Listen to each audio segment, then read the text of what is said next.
పార్వతీదేవి అడిగింది మహాభారతం అనుశాసనిక పర్వంలో, శుభ్రమైన కైలాసం ఉండగా, ఇంత ఐశ్వర్యం ఉండగా, చింతామణి గృహం ఉండగా శ్మశానంలో ఎందుకుంటున్నారని అడిగింది.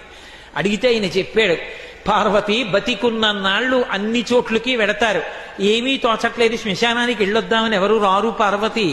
నేనంతవాణ్ణంటాడు, పొడుగ్గా ఉన్నానంటాడు, తెల్లగా ఉన్నానంటాడు, పండితుండంటాడు, పద్యాలు నాకు నోటికొచ్చంటాడు, ఉపన్యాసం చెప్పగలనంటాడు, నాకు పాటలొచ్చంటాడు, నేను నాట్యం చేస్తానంటాడు, నేను అధికారినంటాడు, నా దగ్గర డబ్బు ఉందంటాడు, నేను పాట పాడగలనంటాడు. ఇన్ని ఉన్నాయనుకున్న వాడిలోంచి ఊపిరి బయటికి వెళ్ళిపోయిన తరువాత వాణ్ణి తీసుకెళ్లి 4 కొత్త కర్రల మీద పడుకోపెట్టి చాప చుట్టి తాడు కట్టి పైన నూలుబట్ట కప్పి తీసుకొచ్చి అన్నీ తీసేసి కర్రల మీద పడుకోపెట్టి కాల్చేస్తుంటే జీవుడు లేచి నిలబడి పుర్రె పగిలిపోయిన తరువాత కన్న కొడుకు కూడా స్నానం చేసి వెళ్ళిపోతుంటే చీకటి పడిపోయాక, అయ్య బాబోయ్ చుట్టూ ఉగ్రభూతాలు, నా వాళ్ళన్న వాళ్ళు లేరు, వీళ్ళని నమ్ముకున్నాను, ఒక్కడు లేడని ఏడుస్తుంటే నేనున్నానురా అని చెప్పడానికి నేను కూడా లేకపోతే చచ్చిన వాడు 1000 మాటలు చచ్చిపోతాడని అక్కడ ఉన్నాను పార్వతి, నా కర్మకాల కళ్ళేనన్నాడు.